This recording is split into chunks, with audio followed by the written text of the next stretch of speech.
Attention, everybody. The views and opinions expressed on this show are not necessarily those of Acts Ministry, Acts Media Group, and/or their affiliate subordinate ministries and or nonprofits. So today, for the first time on Acts Media Group headquarters, on Acts Media Group, Acts Television Network, it's Crime Time with Dr. Steve Albrecht. Take it away, Steve. Thanks, Matt, and welcome to Crime Time. This is podcast episode number 43. I am Steve Albrecht. I'm joining you from the Acts Media Group studios in Springfield, Missouri. So for this hour, I'll be talking about what police departments can do to improve the way that they serve their communities. Certainly a big topic today, certainly something that's on the news every single day. The mainstream media covers cops and cop issues relentlessly today based on what's been happening with the George Floyd situation. And today I think the George Floyd video was released, the full video that shows what happened with the Minneapolis Police Department officers. Certainly a tragedy, certainly didn't have to happen, and certainly we'll talk about those guys and their behavior. So thanks for listening to Crime Time, where we talk about crime and crooks and cops, and also personal security. We'll talk about some dangerous people and some heroes. We'll even mention a few stupid crooks. There are a lot of those out there. And most importantly, I'll talk to you about what you can do to keep yourself safe and your family safe from crime and violence. As always, you need to be vigilant at home and in your neighborhood and in your community and at school, if we ever go back to school, and at work and even on the road. This show exists to make you feel more comfortable and more empowered and more secure and even more educated about security and the interesting parts of the criminal justice system. As background, I worked for the San Diego Police Department in California for 15 years as a patrol officer and a reserve sergeant and a domestic violence investigator. Handled over 1,500 domestic violence cases in my time as an investigator. I now work as a consultant and I teach training workshops focusing on human resources and employee coaching and security issues in the workplace, especially workplace violence. I've written 23 books on business and workplace violence subjects, on police subjects, criminal justice. Wrote 3 books on guns. You can find all those books on Amazon. You can find my gun books at Amazon on the Kindle portion. Just look under Steve Albrecht and guns. You'll see the first 3 volumes that I have done about guns. So happy to talk about guns later on in future podcasts. You can always reach me at my website by going to crimetimeradio.com. That's crimetimeradio.com. You can send me an email, connect with me on LinkedIn, and you can also follow me on Twitter at Dr. Steve Albrecht. So that's Dr. and then Steve and then Albrecht, Albrecht. You can find past episodes of the show on SoundCloud.com and certainly listen to what we have talked about over the years on the Crime Time podcast. So I've been around law enforcement for 36 years. I wrote 6 books on officer safety and tactics for cops, 6 books about patrol and investigations and how to keep cops safe. And so I know a lot about cops, and I know cops' culture, and I know what they have been going through for the last several years in terms of people's perception of them and how people see them in the community. And lately it's not been great. And so we're going to talk today about what police agencies can do to be different and perhaps more focused on what's going on in the community, especially for communities of people of color. And if we look at how police respond to situations where they are sometimes in particular events and disturbances and things which maybe could be handled by other people, but some of the things we're just going to still need cops for. We're not going to send social workers and therapists to active shooter situations. We're not going to send social workers and therapists to armed robberies and sexual assaults and hot prowls and burglaries and things like that. So there is a sense in this country that, you know, when you listen to the defund the police, disband police agencies, those folks are ridiculous. That's not going to happen. We have to have police agencies in this country, but they can do their jobs differently. And they can do different things in ways that will be more supportive of the community. And we got to get back to a law enforcement culture, which I think is possible, where we actually have respect for both sides of the community and the cops, and people value police officers for what they do. So we'll talk about that. And I have strong feelings about this issue. I want my brothers and sisters in law enforcement to be different in how they do their jobs and think about ways where they can be more impactful in the community and get back to a law and order mentality in this country, which I think we're certainly missing if you look at the protests and the riots and the things that have been happening in cities like Portland and Seattle and New York, and really also the zooming crime rates in these cities, the murder rates in New York City, for example, through the roof. In Chicago, of course, we see all the time the murder rate is completely outrageous.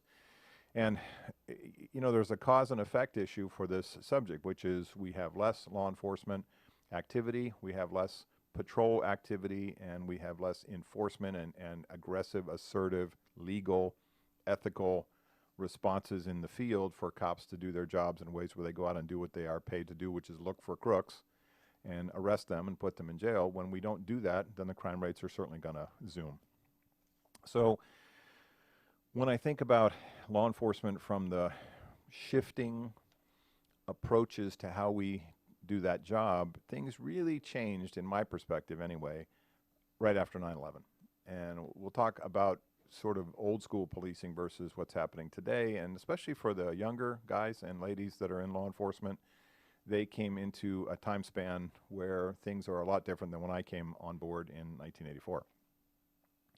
When I think about my time in law enforcement, I came into the San Diego Police Department in July of 1984, and within 8 days, I had been a cop in the academy, at least a trainee or a cadet in the academy, 8 days, when a man named James Huberty walked into the McDonald's in San Diego, in the last San Diego city before you get to Tijuana, Mexico, which is called San Ysidro, and he shot and killed 21 people, dead little kids and their parents and the employees of the McDonald's that he went into, where they were eating their Happy Meals or working behind the counter. This murderer came in and killed 21 people. That was the worst thing I ever saw in my law enforcement career, and that was just Polaroid photographs. Some of you are old enough to remember what Polaroid photographs look like. I looked at 110 Polaroid photos of dead little kids and their parents, and it was the most horrific thing I ever saw. That was, in this country, in 1984, the first real mass shooting event that we ever had. And we were stunned by the totality of this terroristic event. We were stunned by the loss of life, the number of people killed by this perpetrator. And it really sort of flipped a switch in this country for how we responded to things that we had not ever thought about, like a mass shooting. And so, you know, if you think about the history books, the previous mass shooting happened, I think, around the late 50s, early 60s, which was the University of Texas, Austin, Texas campus tower attack that was done by the sniper in that situation. And that was really kind of the touchstone for that sort of event. Well, fast forward to today, and pre-pandemic, pre-virus, certainly, the idea of a mass shooting is not uncommon in our country and in our culture. And the idea of workplace violence or school violence or violence which is perpetrated against a loved one, a former loved one who works at a company where the perpetrator shows up and shoots his ex-girlfriend or ex-wife and then himself is very common. And we look at this evolution in how we respond to these things in law enforcement. Really, if you think about where we flipped the switch on the police tactical response, it came after Columbine. And Columbine in 2000, April of 2000, was one of those touchstone events in law enforcement where we said we need to change the way we do business. If you think about Columbine from a tactical perspective, the cops showed up and did what they always did and did what I was trained to do back in the 80s and the 90s and in the early 2000s when I was in law enforcement, which is put a perimeter around the building, put a perimeter around the school, wait for the SWAT team to come and gear up and go inside and engage with the perpetrators. That changed dramatically and drastically, and rightly so, after Columbine. Now, as you know, the police use a concept called active shooter response, which is they come in and they engage with the bad guy as soon as they can, as soon as they get on site. They don't wait for SWAT, they don't wait for a rescue team or a primary response team, a PRT team. They just go in and engage. So there are a lot of touchstones like that. The Huberty massacre in McDonald's in July of '84, Columbine in 2000. You look at the Las Vegas shooting several years ago where the police response has just had to have been different for these type of mass events. And then really, if you look at the worst workplace violence incident that's ever happened in the history of the United States against customers, taxpayers, visitors, vendors, employees, it's 9/11.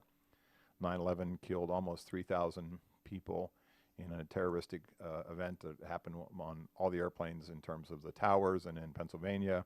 that was the biggest workplace violence incident we've ever had. So those types of things continue to sort of reset the police tactical response to things. And we learn, unfortunately, in this country at the feet of these horrible situations before we change our approach.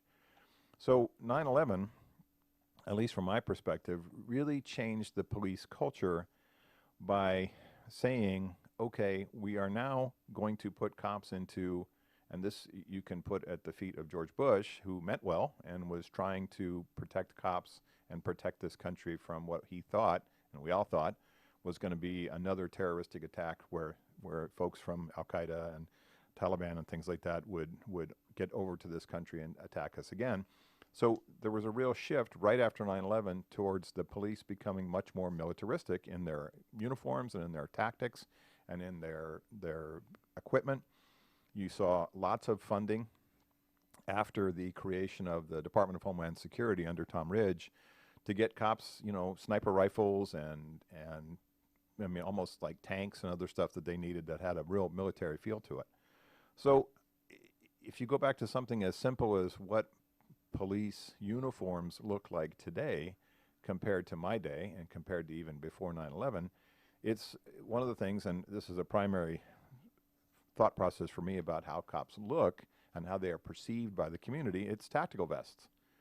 So when you see cops in a uniform and they have a gun on their belt and they have all the equipment that they carry on their belt and they're wearing vests and they're wearing their usual standard Class A police uniforms, that's one kind of whole sort of perspective.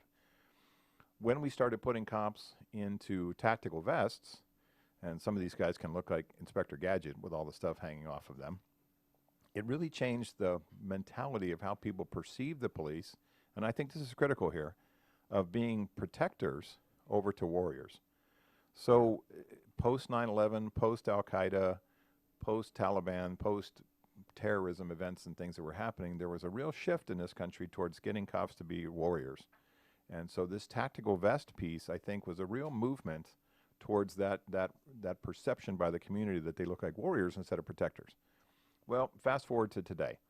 And now we see cops that are coming into field situations or traffic stops or showing up, and they have this whole sort of police tactical mentality with them that comes from this vest wearing sort of a perspective. So they started ramping up into military style gear, and they started ramping up into military style equipment.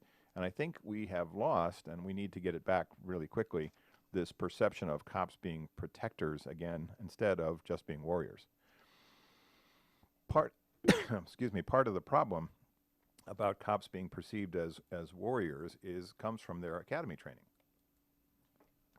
When you think how cops are trained in the academy, even today, some police agencies in their 16-week academies or 20-week, 24-week academies, they will spend an entire week, typically towards the end of their training program, putting them in kind of a hell week.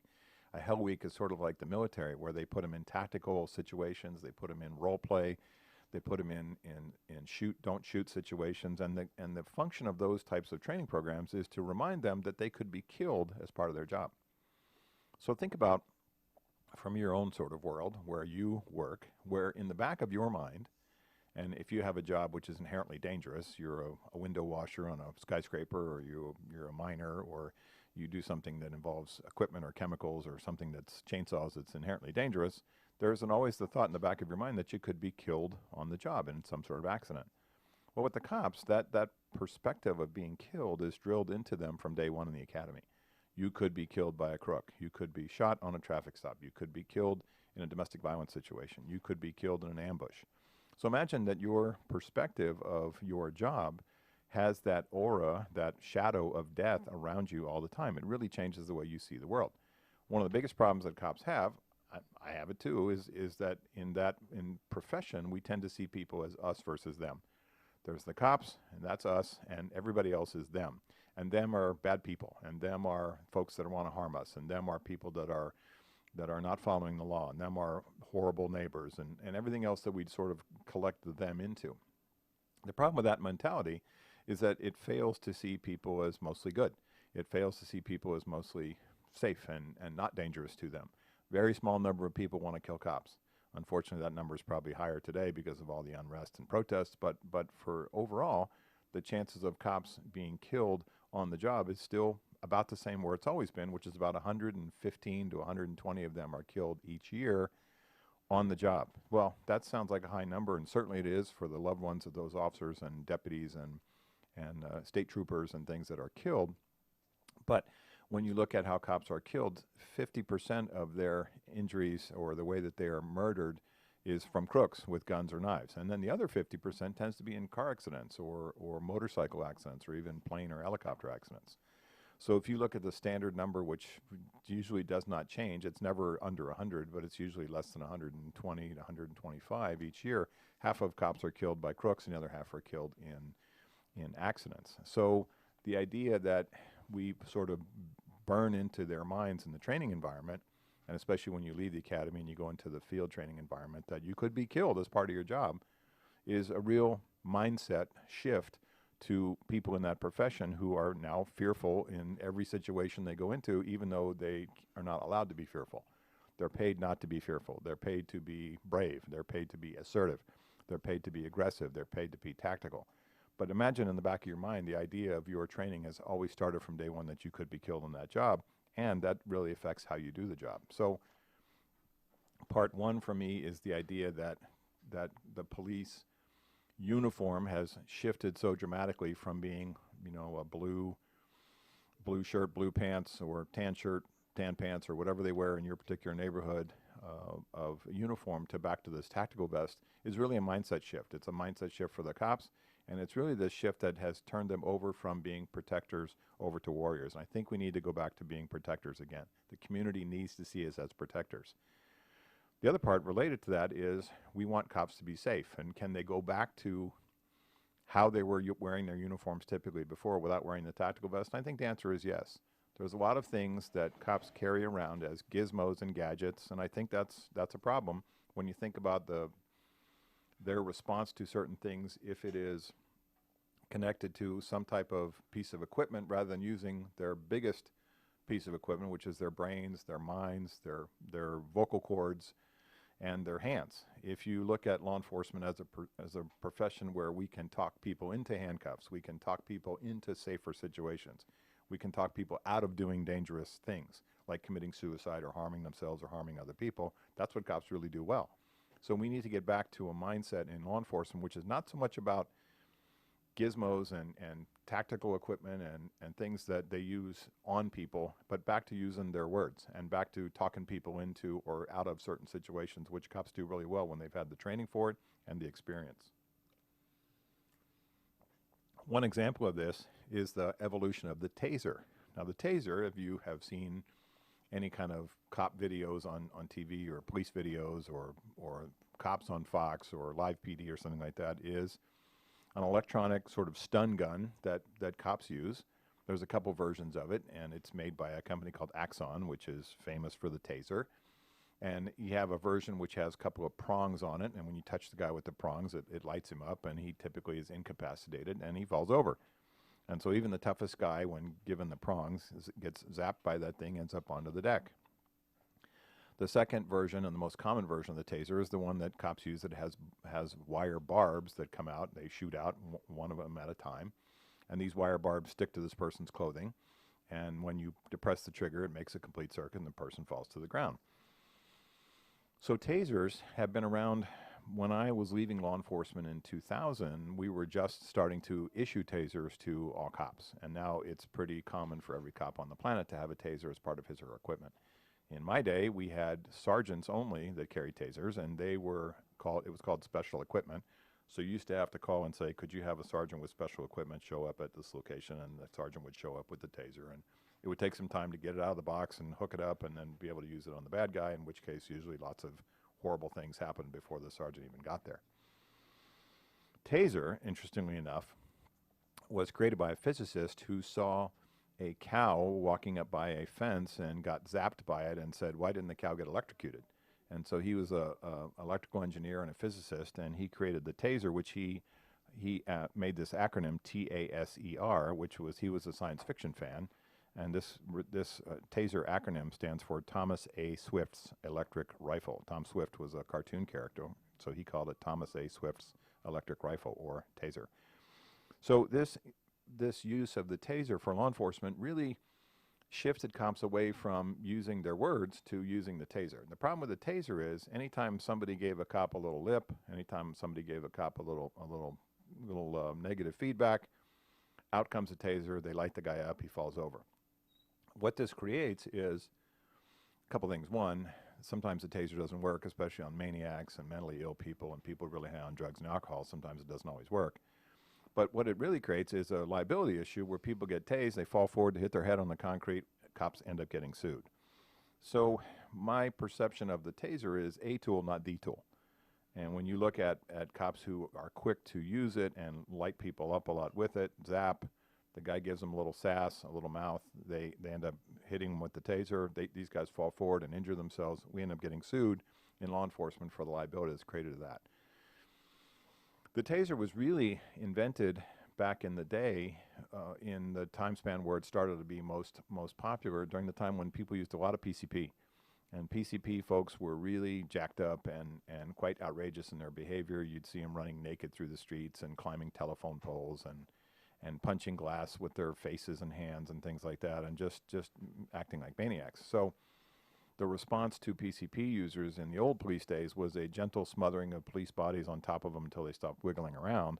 And that usually meant 4 or 5 cops at least trying to take an arm or a leg and get this guy pinned down until they could get him handcuffed and take him to a hospital to detox them. The arrival of the taser really changed all that. Now, one of the difficulties of the taser is it doesn't work really great on naked people, and PCP users used to like to get naked all the time because their body temperature was always being elevated. So now we have a tool for law enforcement which can be overused. And as much as I love my brothers and sisters in blue, one of the things that we know is if we give cops something as a tool, they can overuse it frequently. And so that's a perfect example of something that says we need to use the taser as a device for law enforcement, but not the only device. It's not the only non-lethal device as well. So I like the idea that cops use the taser as kind of a last resort. It's not a device which typically causes fatal injuries unless the person hits their head hard enough to be killed. That's pretty rare. And I've never seen situations where somebody caught on fire because of a taser, unless they were doused with gasoline by themselves or something and the cops didn't know that. That's quite rare. But the other part is that cops need to go back to using their words and using physical strength and putting hands on people instead of just tasers. So then we look at sort of what are the other tools on the cops' tool belt, and one of them is pepper spray. And so now pepper spray, as a part of the response to the riots in Portland and Seattle and New York and D.C. and places like that, is now getting criticized by city government and by city leaders and by Black Lives Matter and Antifa and such as being a cruel device. Well, pepper spray burns, no question about it. I used to teach a pepper spray training program for park rangers and lifeguards and utilities people and folks that work in kind of enforcement jobs like building code inspectors and things like that. And I've taught pepper spray for years. Part of my training to be a pepper spray instructor, the 8-hour program I took is, obviously testing and display, but you also have to get sprayed. And I've been sprayed a bunch of times in the training environment. I've been sprayed so many times with pepper spray, actually now put it on my eggs. It's pretty tasty. When you think about pepper spray, it doesn't blind people permanently. Doesn't burn them permanently. It stings, and it's no fun. They talk about something called Scoville units, and that's what makes it so hot. You're talking about like 1 million Scoville units, something like, ghost peppers, Asian ghost peppers times 1,000. And you think about pepper spray, it's really useful in the field, especially outdoors. It's not the greatest tool for cops indoors. It contaminates the room, and you wouldn't use it in a hospital. You wouldn't use it in a very small space, but outside it's really effective. When you think about pepper spray for your own self, you can get it, unlike in the old days where you had to have a license or a permit or you had to have permission by the state or something like that to possess it. Now it's everywhere. You can get pepper spray at Home Depot. You can get pepper spray at Office Depot. I've seen it at Walmart. And so when you think about pepper spray, especially for your own personal safety, I think it's an ideal non-lethal device for people, especially in your car. Let's say some homeless gentleman comes up and tries to pull down your window or tries to grab you, or somebody who's mentally ill comes in and accosts you in the car, give them a dose of pepper spray is a useful thing to do before you drive away, because it's non-lethal, it's not going to kill them, and it says this is no fight here. If you can't see me and you can't breathe very well, the fight's over. But I think about pepper spray, that the kind that you can buy at the store, it's typically not that strong. Get some good stuff that you would get at a sporting goods store, like a Bass Pro Shop or a Cabela's or something like that. Don't get the stuff that you get at Office Depot or at Walmart. When you get pepper spray, you need to test it on yourself. I'm not saying you spray yourself in the eyeballs, but put a little bit on your fingertip, wipe it under your eye, and note its effects. See how it feels to you. What we know from pepper spray is that cops and citizens, if they get a little backsplash onto their faces, they can still survive. You can still run away. You can still back away. You can still get out of the situation. You can still drive off, hopefully, as best as you can. The antidote for you is baby shampoo plus a little bit of water, and dilute the baby shampoo and spray it on yourself to get that stuff off of your face. So there's a whole protocol for cops on how they use pepper spray, and I think we don't, and most of the time police think about it in terms of mob and riot and big sort of protest situations. I think pepper spray needs to come back into the police arsenal as a tool for them to use, just like the taser. It's not perfect in every situation, but it could be very useful in some situations where the crook in that particular situation, who is not typically armed with a firearm or a knife, needs a face full to stop him from fighting with the police at the situation. If you have pepper spray and you carry it in your car, that's fine. I always tell ladies and folks like my daughter and things like that they need to have pepper spray in their hand when they are walking from point A to point B, not in, especially ladies for you, not on the bottom of your purse. So it's really tough to say, hold on, bad guy, rummage, stand by, right, while you find your pepper spray. It needs to be in your hand. So the process is you draw it from wherever you are holding it, you shake it to mix the chemicals, you aim it at the bad guy or bad woman, and you put your hand in front. Don't spray the back of your hand. You have your hand up in a defensive posture. You warn the person, back off, stay away from here, I'm going to pepper spray you, or I'm going to spray you, then you spray him and you leave. The new stuff out there that I have seen has dye in it, purple dye. So you say to the police say to you, of all these guys we grabbed up here, which of these purple-faced jerks is the one that tried to grab your purse? And you say the first purple-faced jerk over there is the one that did it. So I like pepper spray a lot. I think cops need to go back to that. Next, if you look at things that are on the police tool belt, it's the baton. In days of old, and from the 1800s in New York City with the arrival of the first PDs, like in Boston and New York and things like that, DC, cops carried straight sticks. And I was trained in my day with a straight stick wooden baton. Right before, in '84, I got out of the academy, they sent me to PR-24 school. And PR-24 was a side handle baton. It was made of polycarbonate, and it was a side handle baton. It had a grip, and it was designed on basically a martial arts type of device. If you think about the Rodney King situation where he was attacked and assaulted by the LAPD officers who hit him too many times with their batons, they were using PR-24s.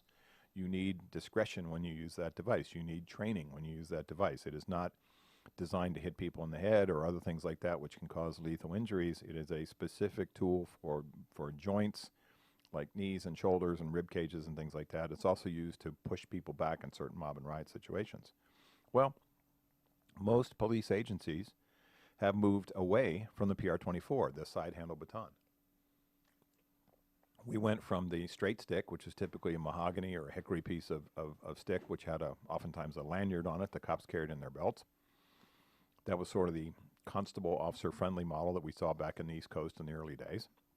And then we went from the straight stick to the PR-24. Then we switched over to something called the ASP, or the ASP expandable baton.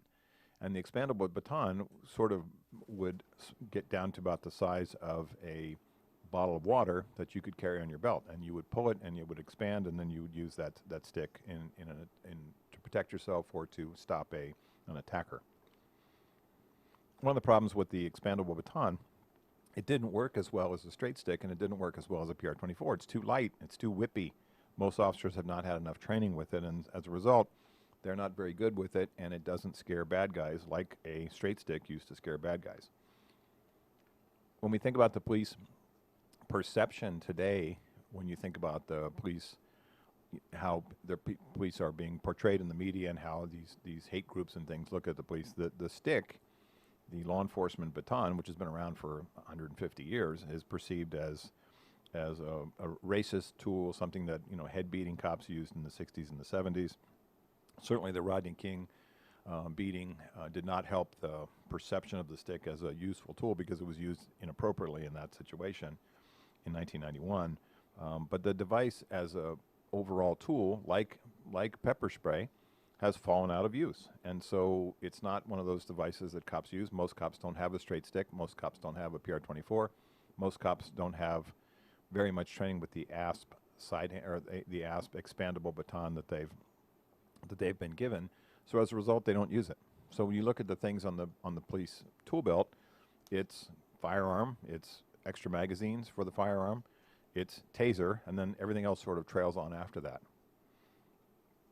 When I think about where the police are in the concept of protecting themselves and the public and other officers from being attacked in terms of using defensive tactics, I don't think we've had way enough training for cops, especially in the academy environment, for defensive tactics. The good news is that cops have been trained in the academy environment for defensive tactics pretty effectively. But the problem is once they come out and they go into the field and they start their careers, they don't get much training. They don't get much refresher training. Sometimes they go back when they're in their probation employment periods, they'll go back once a month for training or every 3 months. But once they get out into full law enforcement work, they don't typically have a lot of defensive tactics refreshers. I mean, I know that law enforcement agencies in this country don't, because of cost and budget and manpower issues and shortages of personnel, don't have much firearms training after the academy. They may have to qualify once a year. And I've seen agencies where people in law enforcement only shoot one time a year, which is at their qualification, which is ridiculous. They should be training all the time with their firearms for accuracy and for safety and for all the usual reasons. So this idea that they don't get a lot of defensive tactics training after they leave the academy goes back to, okay, well, if I don't have a lot of tools on my tool belt in terms of physical control and using jiu-jitsu and things like that, which would be useful in certain situations, especially when the bad guy and the cops end up on the ground, then they go back to the taser, and then we're back to where we were in sort of square one. One of the other issues that's come out from law enforcement, especially after the George Floyd tragedy, was the use of what they would call chokeholds. And this is an important semantic difference here. Chokeholds and carotid restraints are not the same. And so we have seen law enforcement agencies, my agency in San Diego, the Sheriff's Department in San Diego, lots of the smaller police agencies in San Diego and in California that I follow when I look at Twitter and I see what's happening in the world, have banned the, quote, chokehold.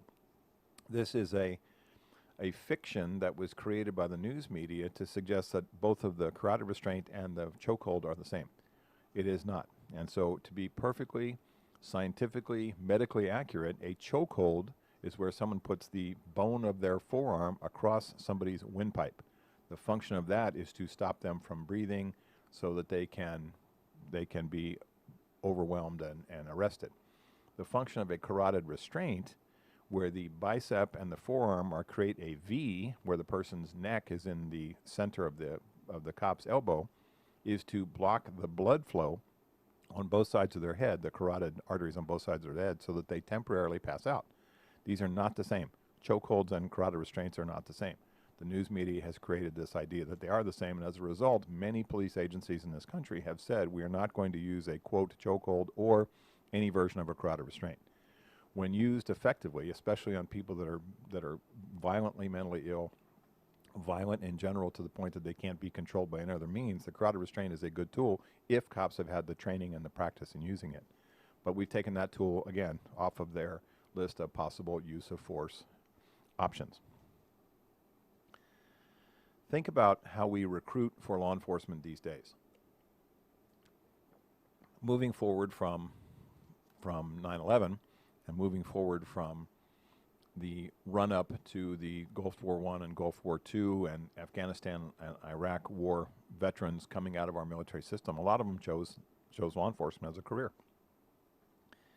Even today, and this surprises me, but it's true, even today we have people in law enforcement backgrounds and recruiting offices in PDs and sheriff's departments saying, we still have a lot of folks that want to be cops. We still have a lot of folks that want this job, even though it doesn't always pay well, even though the perception in the media is that they're all killers and racists and head beaters and things like that. We still have a lot of people that want to be cops. So we typically get a lot of people from the military.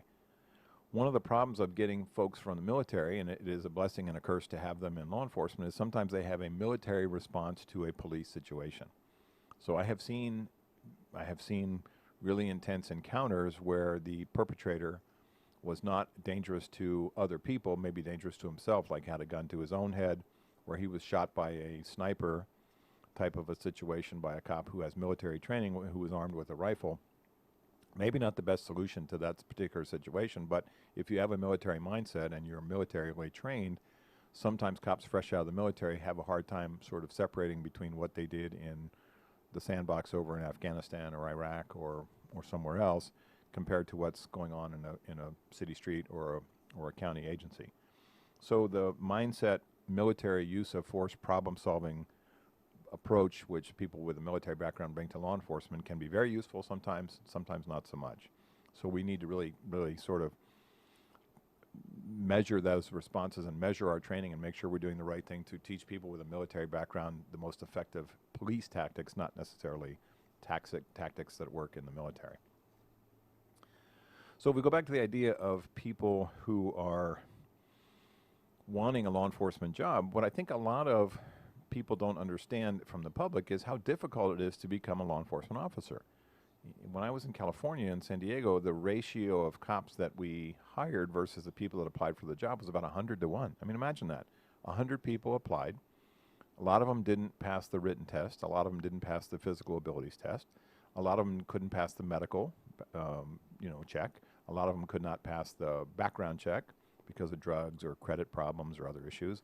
A lot of them could not pass the lie detector, the polygraph that we give to people. So once we have folks down to a precious few, 1 out of 100 that gets hired means that in order to put 35 people in the academy, do the math, we have to talk to 3,000 folks.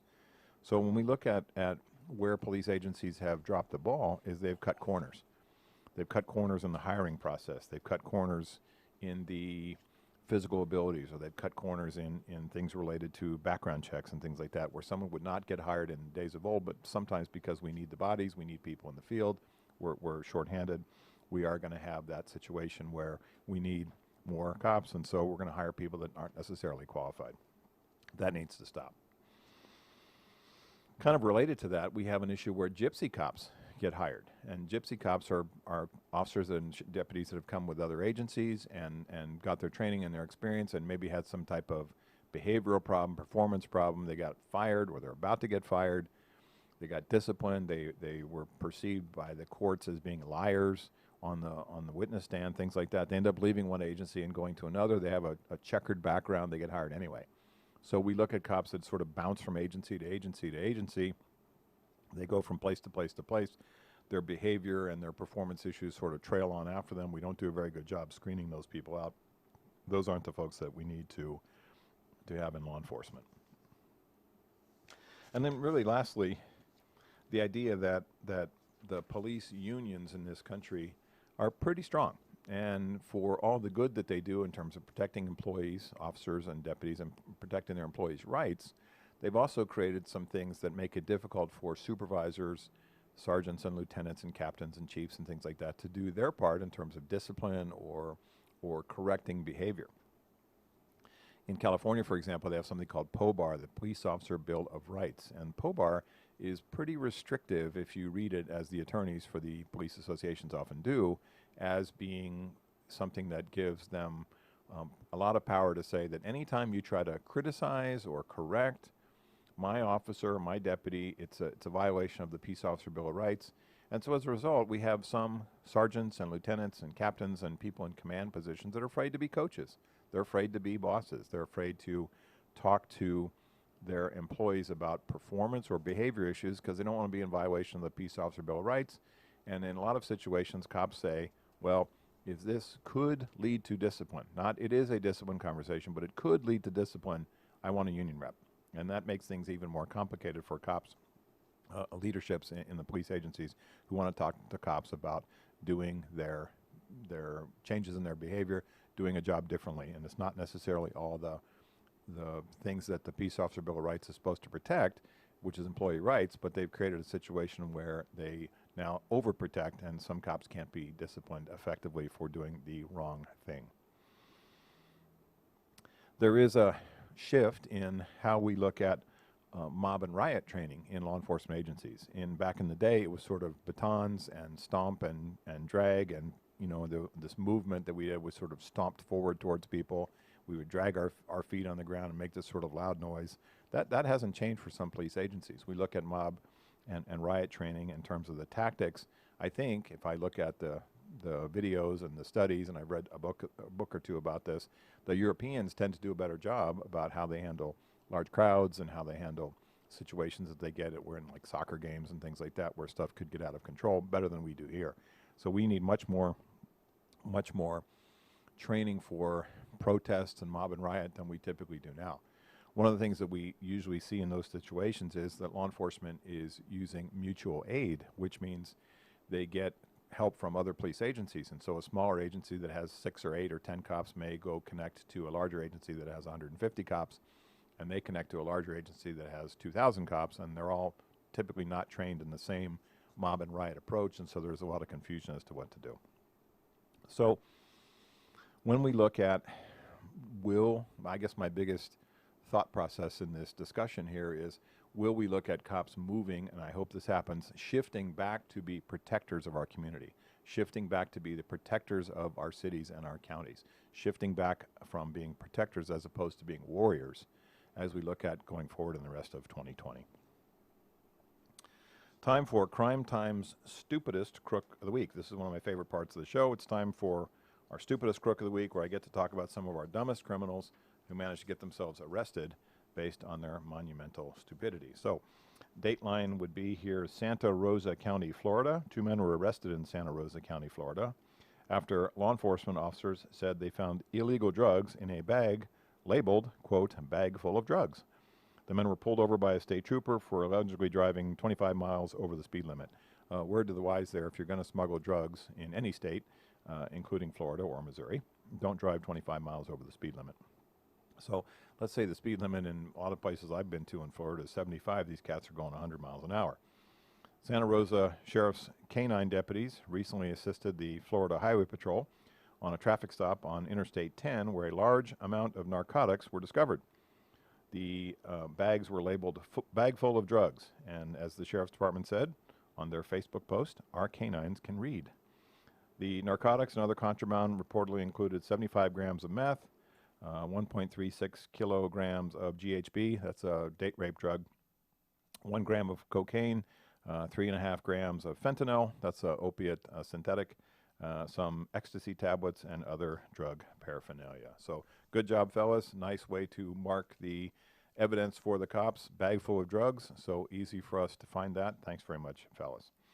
Time for your Crime Time IQ test. Let's test your Crime Time IQ with this week's crime quiz question. Okay, here's the question. What is the definition of depolicing? DE-policing. What is the definition of depolicing? Well, unfortunately, it's not a good thing. Depolicing happens when cops decide, either as an individual officer or as a department, not to do all their jobs. They'll answer radio calls, they'll respond if they're flagged down for help, but they won't get out of their patrol cars to do much else. No ticket writing, no stopping suspicious people. They won't be conducting FIs, or what are called field interviews on suspicious folks. And no proactive policing. They won't go out and look for bad guys. And so depolicing means the cops say, I'm going to sit in my car because I can't get sued, or I can't get put on TV, or I can't get videotaped, or I can't get accused of things if I don't get out the car. And that's the wrong approach.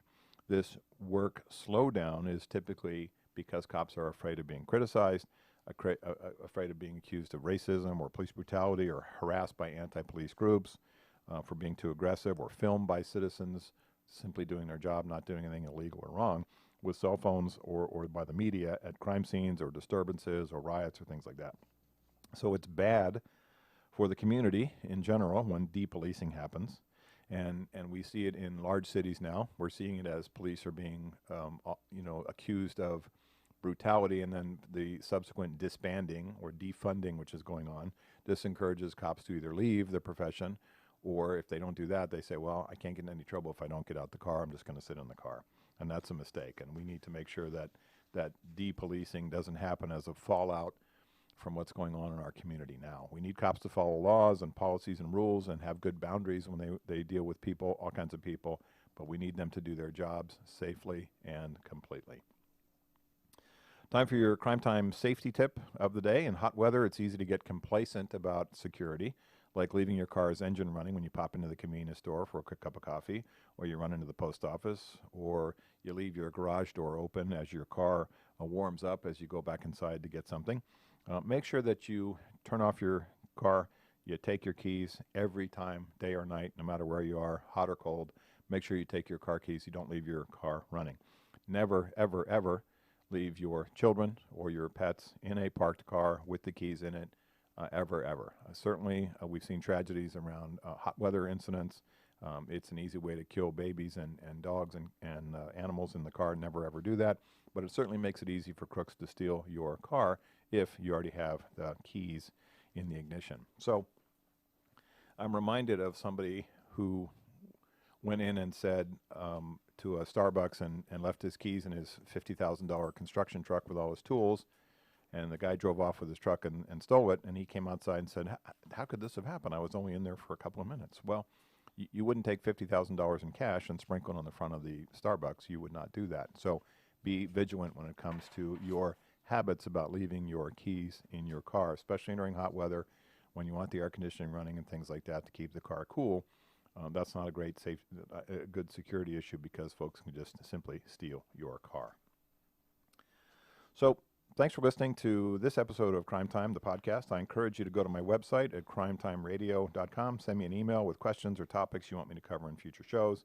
You can certainly connect with me on LinkedIn, and you can follow me on Twitter at Dr. Steve Albrecht. In our world, there are sheep, and there are shepherds, and there are wolves. Too many people these days are sheep, and too few people are shepherds. There are lots of wolves out there. There are not enough police officers or sheriff's deputies or troopers to protect us all, so therefore you need to be a shepherd. Take care of yourself and protect your family, protect your loved ones, protect your friends, your coworkers. Pay attention to what's going on in the street and in the field. Be prepared to defend yourself with legal force if necessary, and be a good witness for the police if you see a crime. Stay safe and aware and alert at home, at work, at school, and even on the road. So thanks for listening to Crime Time, the podcast. My thanks to my producer, Matt. Thanks to Jim Whining and all the good folks at Axe Media Group. I'm Steve Albrecht, and thanks for listening to what I know is right.